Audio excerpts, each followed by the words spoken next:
టాలీవుడ్ అగ్ర కథానాయకుడు victory Venkatesh, comedy చిత్రాల స్పెషలిస్ట్ దర్శకుడు అనిల్ రావుపూడి కాంబినేషన్లో సంక్రాంతి కానుకగా జనవరి 14న విడుదలైన సినిమా సంక్రాంతికి వస్తున్నాం. కేవలం వారం రోజుల్లోనే 200 కోట్ల క్లబ్లో అడుగుపెట్టిన ఈ సినిమా 300 కోట్ల మార్క్ అందుకుంది. తాజాగా మరో రికార్డు దిశగా అడుగులు వేస్తోంది. ఈ నేపథ్యంలో సంక్రాంతికి వస్తున్నాం సినిమా 42వ రోజు వసూలు ఏ విధంగా ఉన్నాయో చూద్దాం. సంక్రాంతికి వస్తున్నాం సినిమాలో వెంకటేష్ సరసన ఐశ్వర్య రాజేష్, మీనాక్షి చౌదరి హీరోయిన్స్గా నటించారు. అలాగే వికే నరేష్, వీటీవీ గణేష్, మురళీధర్ గౌడ్, సాయి కుమార్ కీలక పాత్రలు చేశారు. నటీనటుల రెమ్యునరేషన్, ప్రమోషనల్ ఖర్చులతో కలిపి ఈ సినిమా 40 కోట్ల రూపాయల బడ్జెట్తో శ్రీ వెంకటేశ్వర క్రియేషన్స్ బ్యానర్పై ప్రముఖ నిర్మాత దిల్ రాజు నిర్మించారు. ప్రీ రిలీజ్ బిజినెస్ కూడా అద్భుతంగా జరిగింది.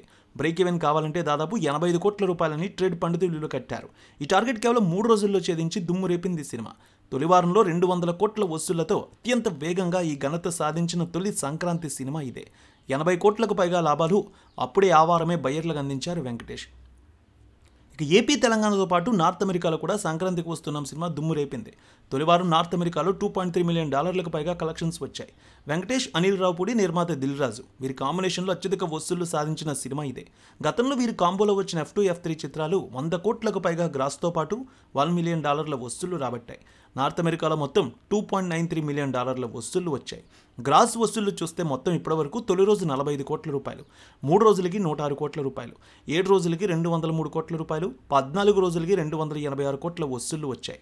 21 రోజులకి ఈ సినిమా వసూళ్లు 310 కోట్ల రూపాయలు, 28 రోజులకి ఈ సినిమా వసూళ్లు 320 కోట్ల మేర కలెక్షన్స్ వచ్చాయి. 40వ రోజు 11 లక్షలు, 41వ రోజు 13 లక్షలు, 42వ రోజు 10 లక్షల మేర కలెక్షన్స్ వచ్చాయి. ఇక ఈ సినిమా ఓటీటీలోకి ఎప్పుడు సందడి చేస్తుందని అభిమానులు ఎదురు చూస్తున్న వేళ జీ తెలుగులో ఈ సినిమా మార్చి 1వ తేదీ నుంచి ప్రసారం కానుందనే విషయాన్ని తెలియజేశారు. మొత్తానికి టెలివిజన్లో ముందుగా ఈ సినిమా రిలీజ్ అవబోతోంది.